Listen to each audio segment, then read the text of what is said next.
Hi everyone. My name is Himanshu, and welcome to What It Takes.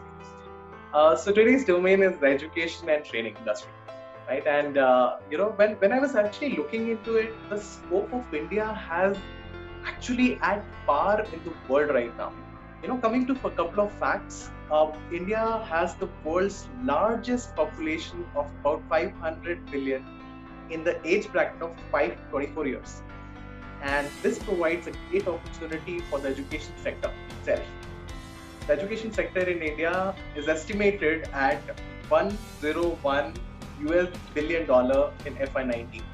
It's huge, right? And the country has already become the second largest market for e-learning after US, and the sector is expected to reach around $2 billion by 2021 with 9.5 billion users. So India is right now growing at an exponential rate in this industry. Why? Because we actually have that kind of people who are willing to learn. And you know what?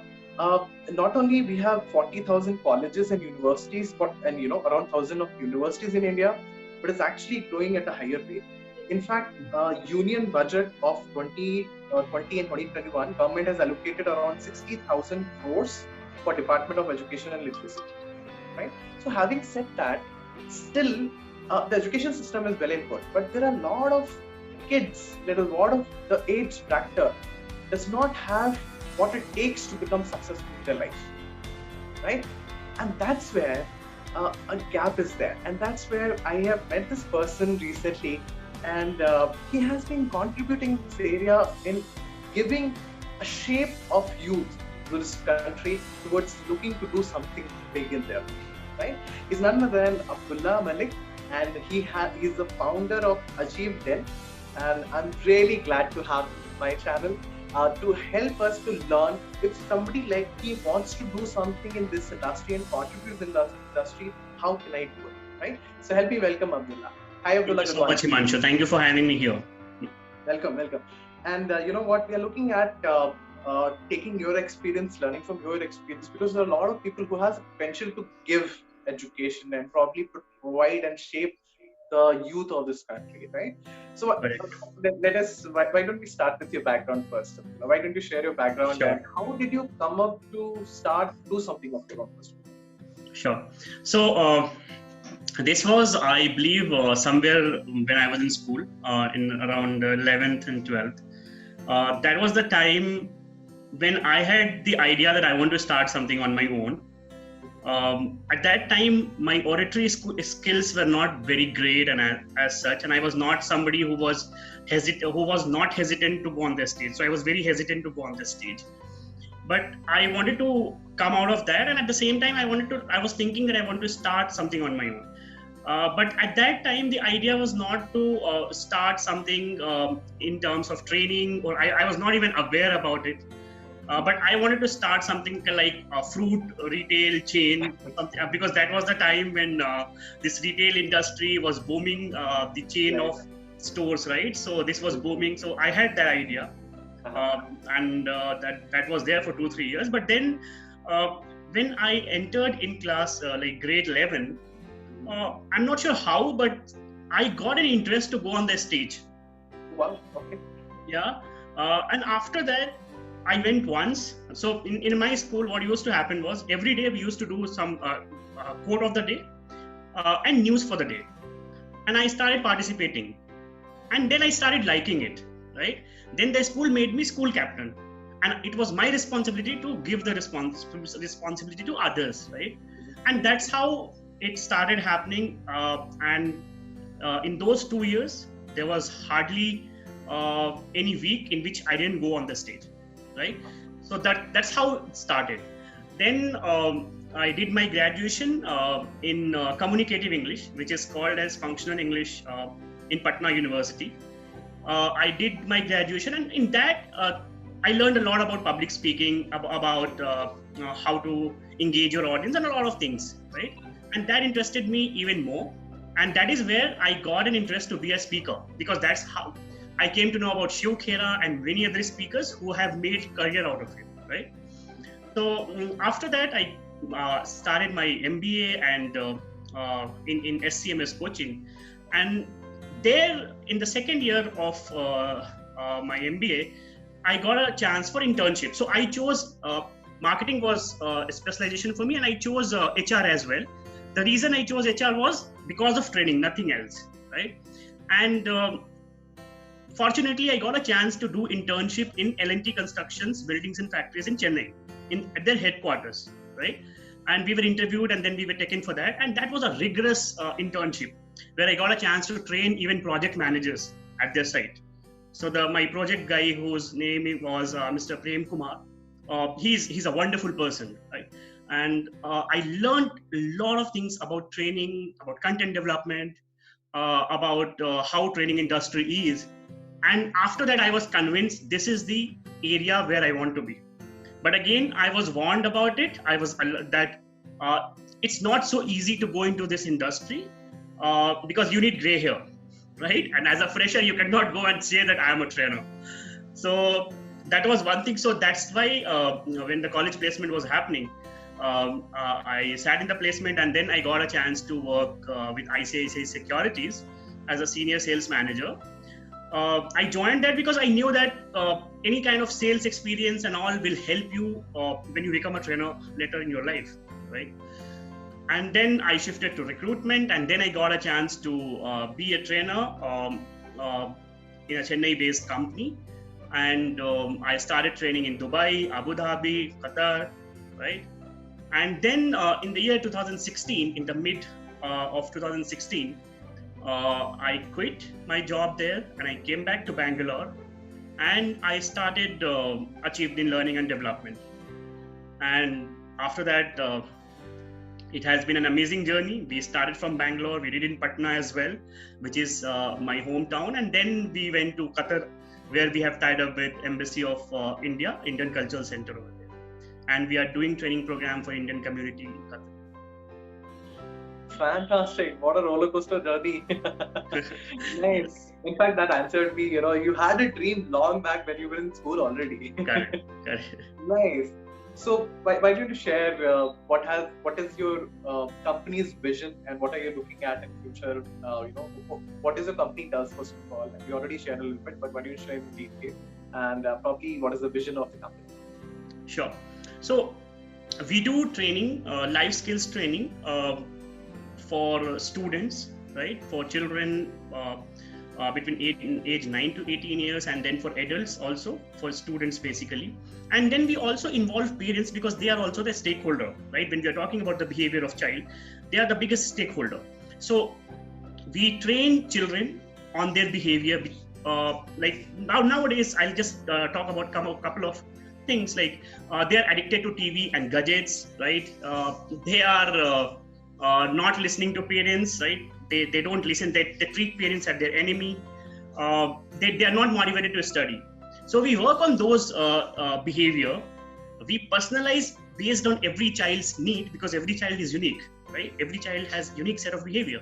So we work on that. We definitely get inputs from parents, from them, from the child himself or herself as well. And then we personalize it during our training program. So in our training program, we do have a program where everyone will be together, right? Then we have personalized one-on-one sessions as well, right? So that we can work on the individual behaviors. So we have been able to transform, we have been able to bring amazing transformation in children. And literally, you will have our training session ending, and we have a graduation ceremony. And you will have children coming on the stage and telling that 4 days or back, I came here, I had stage fear, and today I'm standing here and I don't have stage fear. So that is something which drives us, right? They will come and they will say that I commit that I will be a champion in life, right? I commit that I will achieve this goal. They will share the goal. Or I commit I will never hate my parents, or I will never disobey my parents, right? So those are some of the things which is wonderful, and that is what drives us, right? Nothing else can match that satisfaction when you change the behavior of a child and you see in front of you it happening in front of you, right? So this is what we are doing. Then the vision is that we want to reach as many children as possible, right? So if you ask me, a wider vision, we want to make this world a better place, right? By shaping the present generation, we want to have a more obedient, more creative, and risk-taking future generation, right? And in near future, we will be going from Qatar to other places in Middle East as well, and we are expanding in India as well. Beautiful.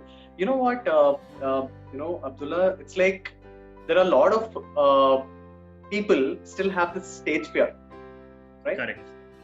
And stage fear is actually number one fear in the world right now. Second is death. Okay, I was not aware about it. I'm glad that we are looking at, someone taking care of that right in the beginning of the career. Right? Mm-hmm. So that's wonderful. So let us say this industry itself is so big that there are so many children already to help, right? So somebody who wants to start in this business, right? So what should I at least have? What kind of education background should I have at least, or what is the max qualification should I have to become a trainer, first of all? Because I understand that unless you don't have the right vision for yourself and your company, would not be able to add value. So what do you think is the minimum criteria that somebody can become a trainer? See, if you ask me, in terms of education, before education, I will tell you that the most important thing is you must be passionate about it, right? You must have passion about training, about changing the behavior of a person, about transforming the lives, right? That passion is the first and the foremost important thing in this profession, right? Because I know many people, I know many of my colleagues, and I know many of my friends who are trainers, but they have not even done MBA, right? They have just completed their graduation, but they are so much passionate. They read so much, they see so much of videos, they attend so much of training programs that they are really good trainers, right? They are an awesome trainer. They are awesome trainer. So there is no barrier as such. But yes, if you have done an MBA, if you have done a course on psychology, that will definitely help, right? As a student, if you want to pursue this, then doing an MBA and doing a course like maybe you can do bachelor's in psychology, that will help. That will help a lot. Then you need to know certain certifications which you need to do as a trainer, right? Like for us, we follow a psychology a term in psychology called NLP, Neuro Linguistics Programming. So if you want to do something in our domain, then you need to be NLP certified. Oh, nice. In fact, that means that requires a little bit of time in this domain, first of all, to spend at least. Correct. That's great.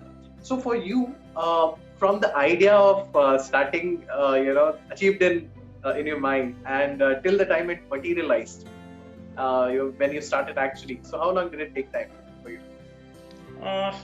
So I'll tell you the duration. It was June when I quit and came, and it was 1st of August when the company was incorporated. But yes, if you talk about the planning was going on for almost 2 years before that, right? I was thinking, I was reading different books. I was training my mind. I was preparing myself to be mentally prepared for that. Then I was visualizing things, how things will happen. So all the planning strategy was there. And at the same time, when you start any firm, there should not be any second option, right? You cannot go with a backup plan. Then that, I believe that will not work out, right?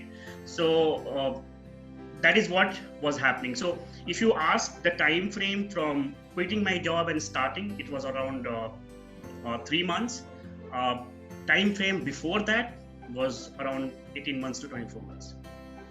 Very well answered. Actually, that actually gives us a mindset about getting ready first to get correct without jumping into something like that. Whereas there's no coming back, right? Correct. This probably takes a couple of years at least. But thanks for sharing that.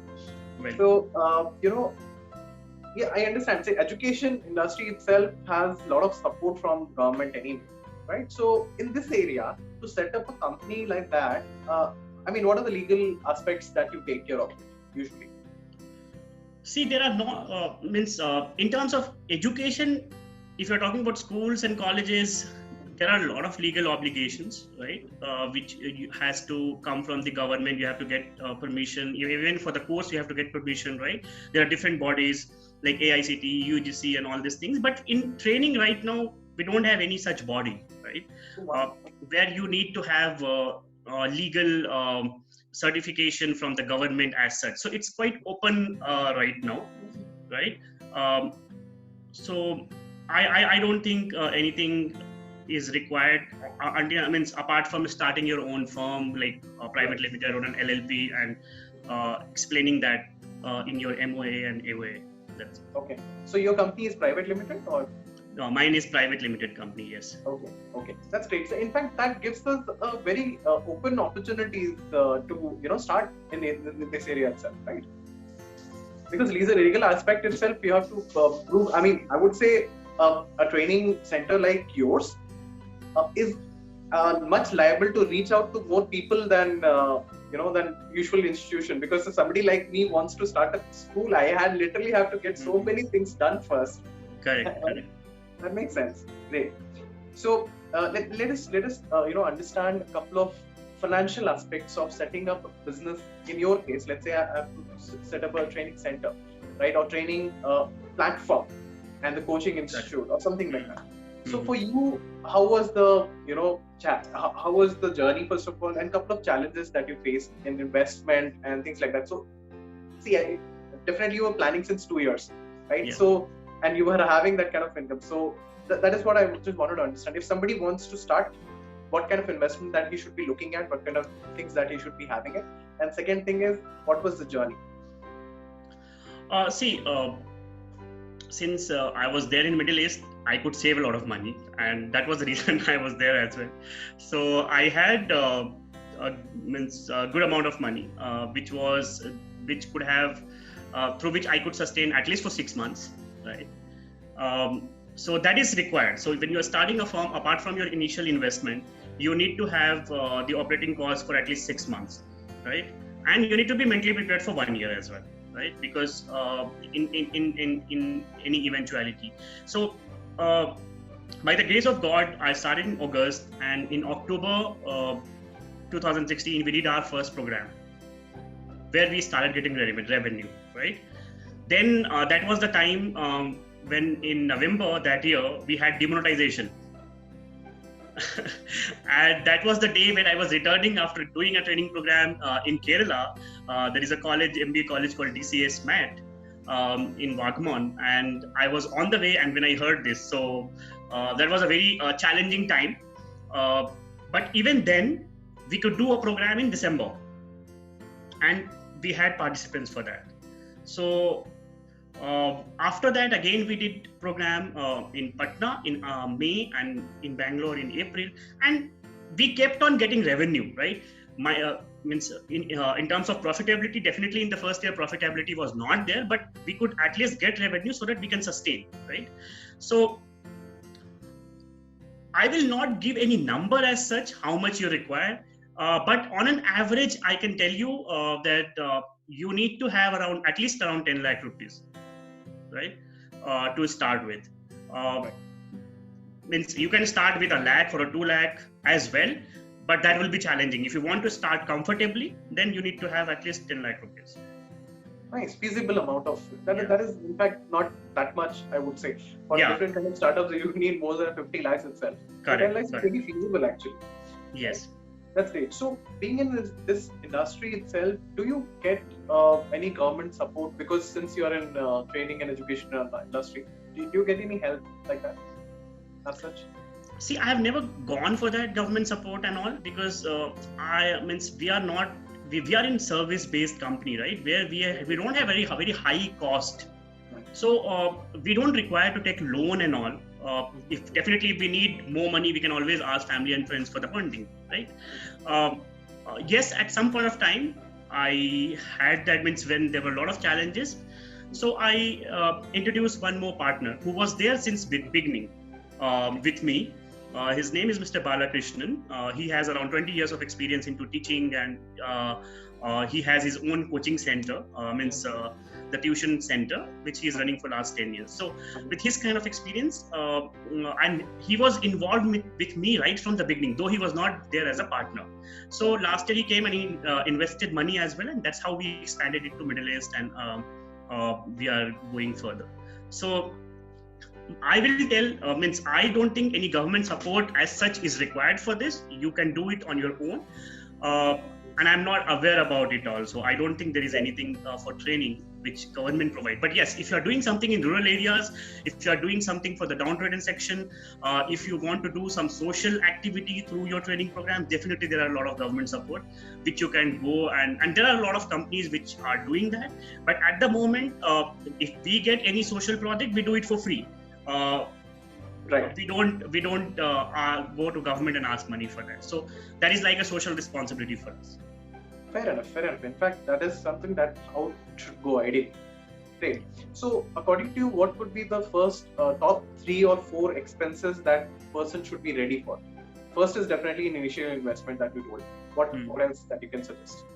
So apart from incorporation, first of all, I believe you need to be sure what you want to start, right?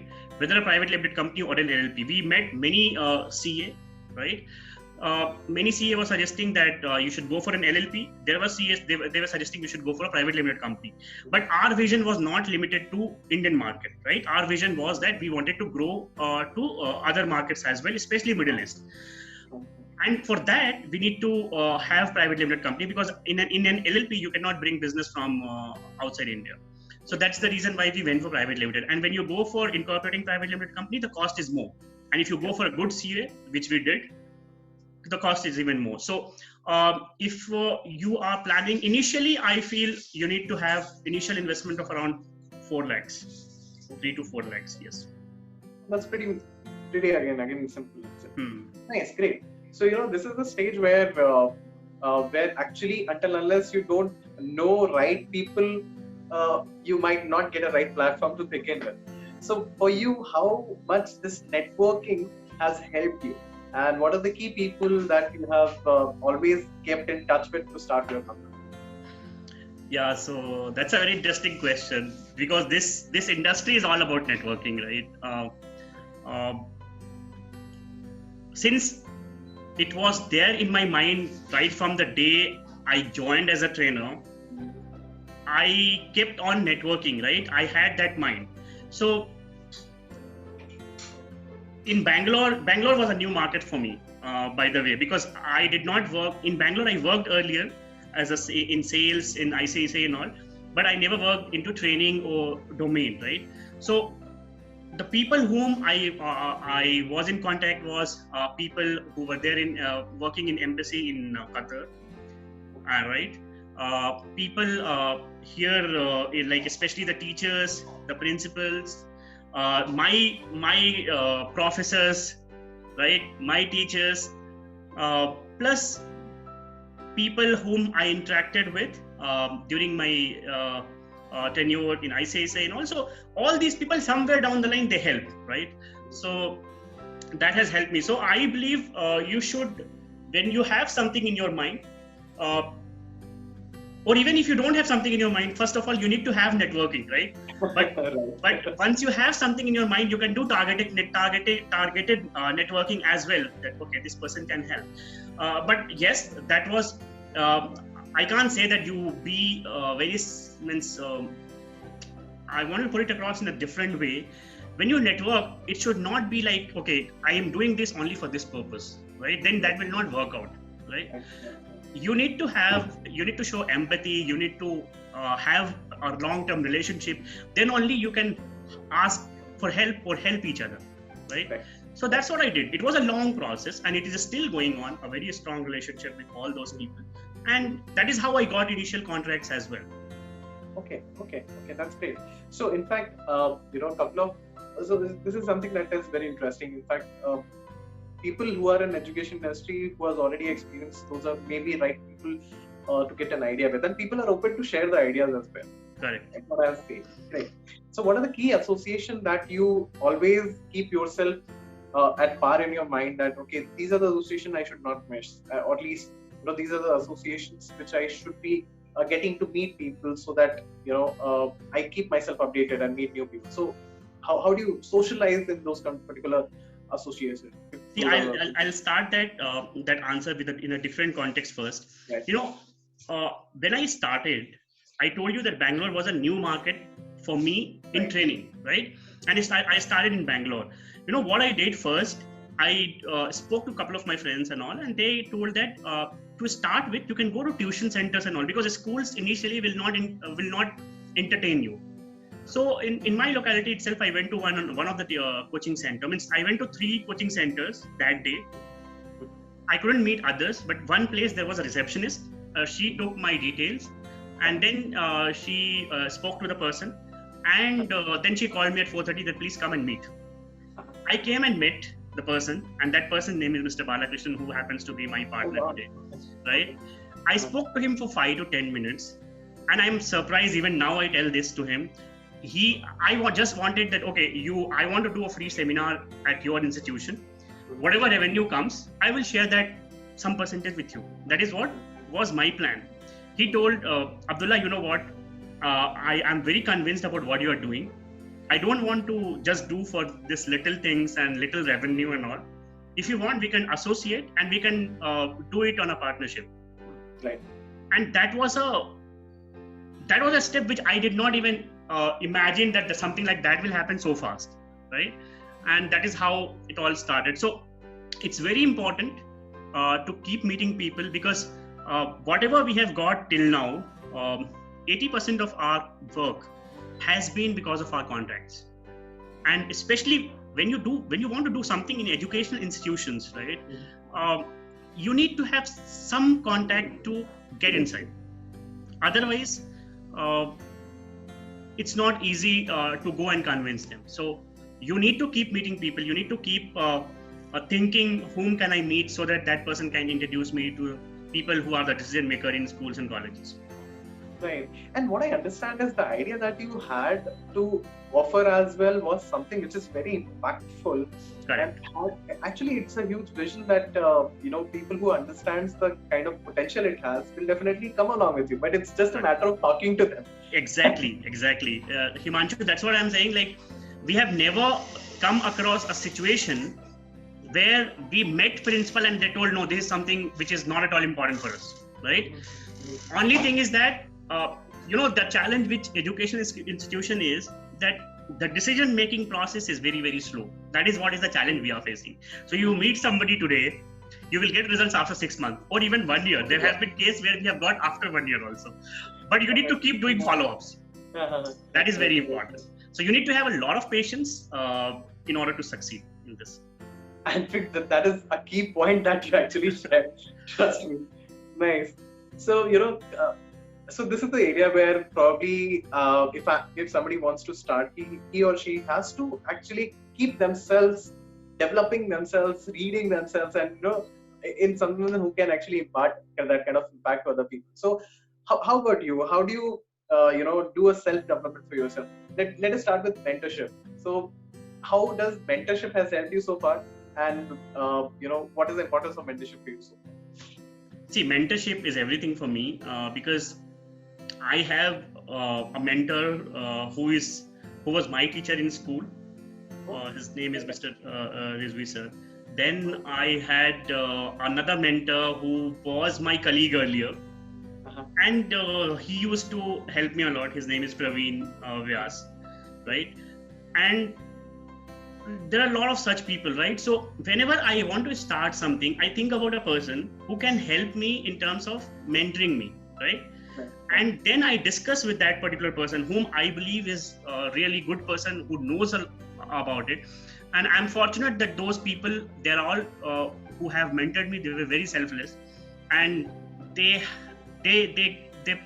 gave right suggestions. And definitely I evaluated that and I worked on that. So mentoring is very, very important. And mentoring is something on which it's like an investment, right? you need to do this right. Means this requires a lot of good behavior from your side. It's not very easy, right? You need to build a long-term relationship. So you need to start choosing your mentor right from your school days. Okay. So it's very, very important. Nice. That is actually insightful, because a lot of people in fact lose out, and what happens is most of the people actually follow somebody who is not at par, is not successful that much, and they somehow go in different directions. So mentorship actually plays a great role, and if you find the right mentor as early as possible, that's the best you can have. Yes. Do you actually guide children also in that direction as well? Yes. I do guide, but apart from this, to add more on this, I also suggest children to read a lot of books, because every book is like a mentor for you. Like, you cannot reach out to all the mentors, the best mentors in the world, but through books, they can become your mentor. This is what I tell children. And so they have to read books. Reading book is something which is the most important thing, but we have still not realized the importance of it. Most of us have not realized the importance of it. I couldn't agree more, Abdullah, trust me. And this is what my next question was. So what are books that you have read? So I mean, I wouldn't say you would have definitely read so many books so far, but what are the books that you really recommend people, first of all, for the people who are trying to give as a trainer, and for the people like the kind of crowd that you are targeting at, like children, maybe 5 to 24 or 5 to 16, whatever age that you bracket that you are looking for. So both the sides, what books that we recommend? See, there is no formula, or there is no specific book or set of books like that. What kind of books probably? Yeah, it is basically self-help books, right? Self-help books from a lot of writers, like you have Malcolm Gladwell, then you have Tony Robbins, right? Then you have Jake Canfield. So these kind of writers, you need to read their books, and their books are very, very impactful, right? There had been situation where when I was telling you, right, that 18 to 24 months when I was thinking and creating my mindset was created because of those books, right? I used to read 2 pages, 3 pages in a day, because that book was very, very descriptive, right? And those 2-3 pages used to create belly in the fire in the belly. Sorry. So I used to get up and say, okay, this is what I want to do. And what I'm doing right now is not something which is impactful. So those books are extremely powerful. That will guide you. That will help you realize your inner potential. That will help you realize what you are and what you can, right? And what you believe you can and what you believe actually you can, right? So they will help you realize your hidden potential, right? Which is unlimited in human life, right? As a human being, we have unlimited potential. We just need to understand that and work on it. Right. So there's always a blind spot that is always looking for, and that blind spot is actually huge, and nobody can fill it unless you read books. Correct. That blind spot, right? So when you want to know that, you need to read these self-help books. That will be amazing, and then that will help you a lot. Great. It's a habit which is irreplaceable, I think. Correct. And so this is a place where you actually have to travel and meet a lot of people, and definitely you have to be energetic to share those experiences. Right? So according to you, and as per what do you think the health, how much for you is health is important, and what do you do to keep that excitement level high? Correct. So we use a very popular term that energy is contagious, right? So if as a trader, and this is a peak performance training program, what we conduct, right? So you need to ensure that everybody is at the peak of their energy, including your participants, including your support staff, including your colleagues, including your co-trainer, including your backend staffs, right? Because if one person yawns, it will be contagious. Everybody will start yawning. So you can't afford to do that in a peak performance training program. So you have to be energetic. Now, I definitely do exercises and all, though I am still very healthy. But when you see my training programs, I'm not sure what happened. The moment I enter in my programs, I get that kind of energy, which people will be surprised to see that, right? Because that comes because of the passion that I have for training. Right. Last year, March, I met with an accident here in Bangalore itself, and my hand was broken, and I had two this rods inside now, and that was put in. Now, you know what? In April, we had program. I told, no, we are not going to cancel it or postpone it. We will have it. So I went ahead and I had the program. And during that program, we have a situation where we motivate children to start loving exams. And that requires a lot of energy, peak performance training, and a lot of enthusiasm. And the stage was almost 3 feet. And I started running and I jumped on the stage and everybody was like, hey, what did you do? Even my partner told after the program that you should not have taken that risk. But that comes out of the passion that is there inside you, right? So if you are passionate, you will be energetic. But yes, in order to ensure that you don't get into any accidents or you don't lose anything or fracture anything, you need to do exercise. So that is something I have been practicing and that is very, very important. For a trainer, it's very important. Super. Nice. Dream energy is the highest level of energy I can say. I can see also. Great. So how's your 24 hours schedule usually? Well, I'm not specific to this lockdown now, but before lockdown.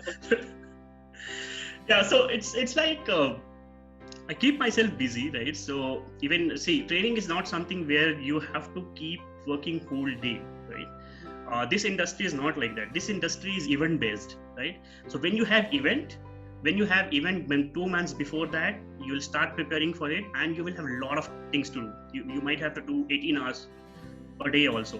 When we have training programs, we work for 18 hours a day, right? 11 hours will be the session. 6 to 7 hours goes into the preparation. So morning 8 o'clock we start session. Morning 6 o'clock we will be at the training center at the venue, and we come back only after 10 o'clock. Right? So it requires that much of preparation. So those days are very hectic days. But when you don't have event, then it's quite relaxed, right? But at the same time, that does not mean that you should not do anything. That is a time when we work on our content. When we help, when we do all the R&D activities for our content.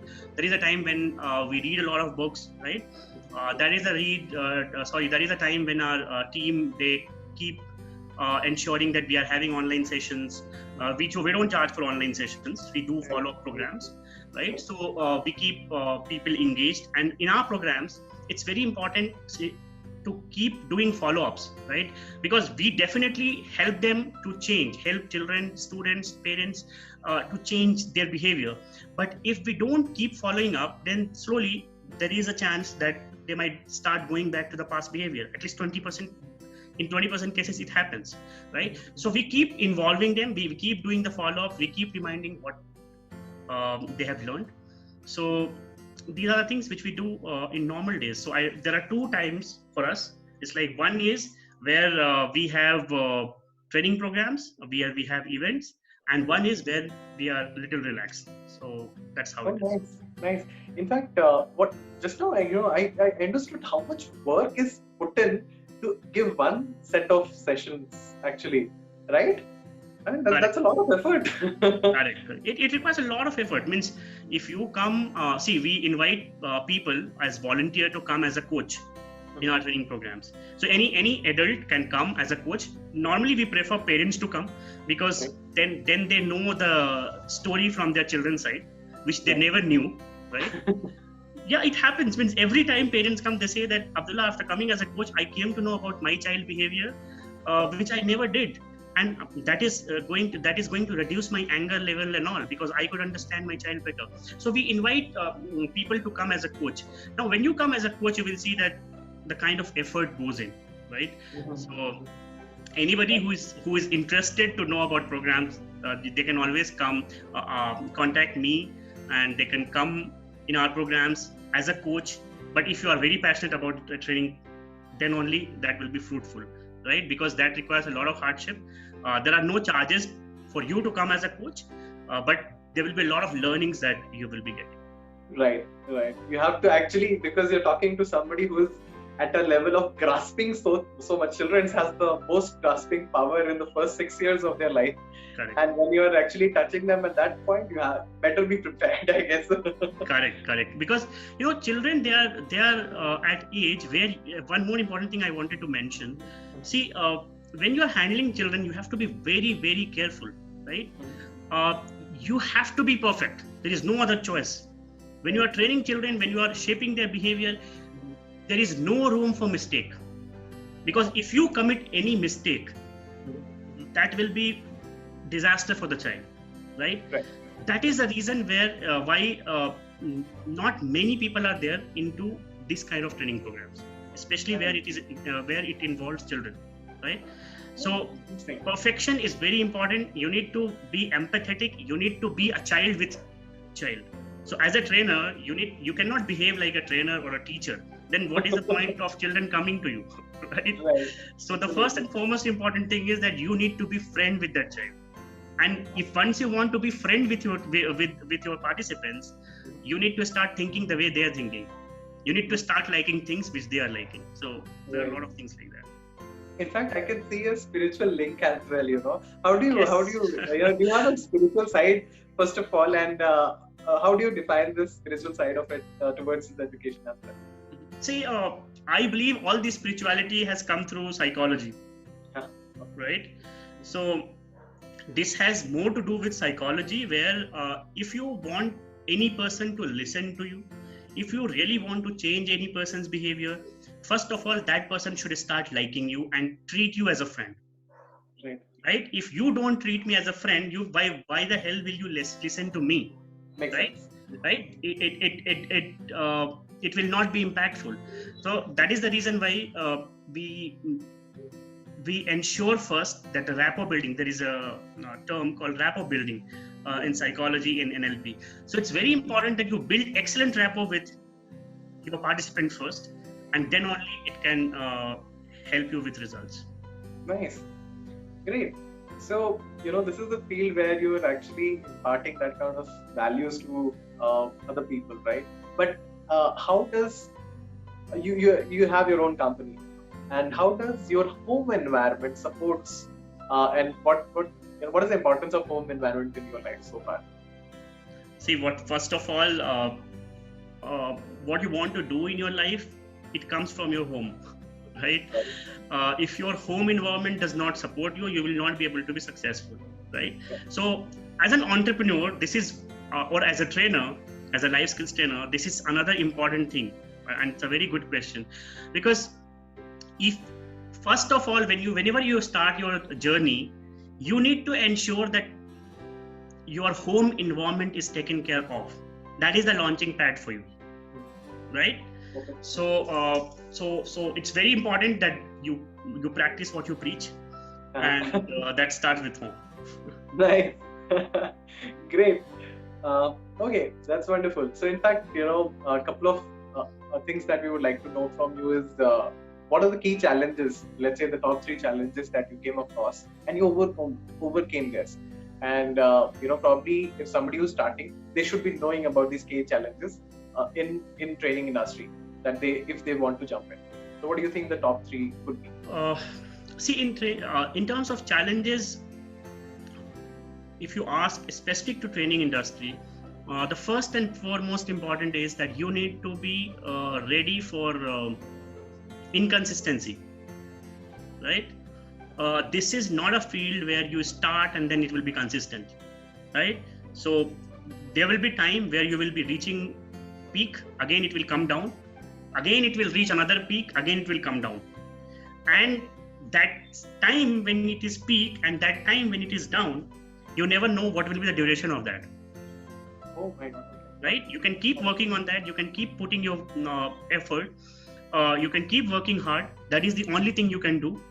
And never think about how long this difficult situation is going to last. So you need to be mentally prepared for that. Many trainers, many training companies, they lose because of that, because they lose patience. In fact, why don't you share one of your incident that came across to you and you were able to overcome that? See, I'll tell you, demonetization was hitting us badly, but we could still survive. But around 2017 till June, we did great business. I mean, that was a dream journey for us, right from starting till June 2006, means for 1 year almost, 10 months.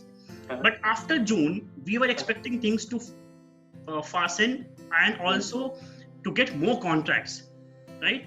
And we put in a lot of effort for that. But after June till November, nothing happened. Even what we believed will where we will succeed, we couldn't succeed there also. Whatever was sure shot, we couldn't succeed there also. So that 4 months period was difficult, but at the same time we kept on working. And then again, we started to rework on things. We started to think differently, right? That how we can do it in a more effective way so that we get schools or we get colleges. So that was the time when it was very difficult. Then again, last year, it was a very challenging situation in terms of financially for our company. But we overcome that, right? We had to forego some investments. Right. We had a lot of expenses, but we could manage that. And then again, that was a time when my partner, Mr. Balakrishnan, came and invested money. Right. And by December, we were able to come up with almost more than double of what was invested, what expenses we had. So this is how it is happening. Then again, due to lockdown, things are going down, though we had a lot of plans. So it is like that. So this industry is like that. You know, what you just told was actually made sense, because, you know, the larger the dip, and there is an opportunity to come double the, you know, Correct. profits at there itself. Correct. So last year we decided to go to Qatar, right? And to go to so we took risk. We took risk, and then we traveled. So that required a lot of investment. Then other things were also there. So that was I really appreciate my partner, Mr. Balakrishnan, that he had that vision, and he understood that, okay, if I put in money, then this is going to give us return, and that is what happened. So the most important thing as an entrepreneur is perseverance, your ability to think what others could not think, right? Your vision, your ability to think something which is going to happen 6 months or 1 year down the line, and your ability to be correct about your vision as well. Nice, Abdullah. That's wonderful. In fact, at the last, I would like to ask this thing: that what message do you want to give to those people who want to contribute in this industry? Who want to contribute in this industry full time? Okay. First of all, come into the industry only if you are very passionate about this profession, right? If you are only attracted towards a trainer, the trainer is a very glamorous job, then this is not something which will help you. If you want to come because you have heard that trainers, they earn a lot of money, they get 1 lakh or 1.5 lakh for a day, then this is also not a good industry for you. You cannot sustain like that. If you are coming into this industry, you have to come with a passion for training and for a passion to change the lives and to change the behavior. Everything else will be taken care of, but your primary objective should be to help people. That is the most important, because I have seen so many people starting a training firm and they have failed because they were only looking for profits, they were only looking for money, they were only looking for revenue. That is not how, not only training, but that is not, I believe, how education industry works. Wow, thanks. Wonderful, Abdullah. In fact, what you initially said, that you close the door and there is no looking back. Correct. That's where you jump in. Yes. Nice. Fantastic, Abdullah. I didn't even realize that we spend so much time in discussing such a value. It can be actually value add to people who wants to do in this field as well, and it can be also value to the people who looking forward to learn, and a platform like that, from a platform like that. Thanks for spending so much time with us, Abdullah, and it was wonderful. My pleasure, Thanks for sharing so much value. My pleasure, Himanshu. One thing I would like to tell you, see what you are doing right now. I've seen your other videos also. this is something which is going to help future entrepreneurs a lot, because we did not have anything like this when we were thinking about our journey, right? Definitely we could search, but there was and get to know, but there was no platform as such, right? So what you are doing right now, because this experience what I have got, nobody could have taught me 3 years 5 years back. But if somebody listens to me, or somebody listens to your other people whom you have interviewed, that will be plethora of learning, and that learning they will not get in single day. This takes a lot of time and many years. Thank you so much, Abdullah. I'm really thanks for the encouraging words, and I'll be keep doing it, and looking Great. forward to have great sessions with you again and again. Thank you, so much. Himanshu. Thank you. Bye-bye. Bye. Have a nice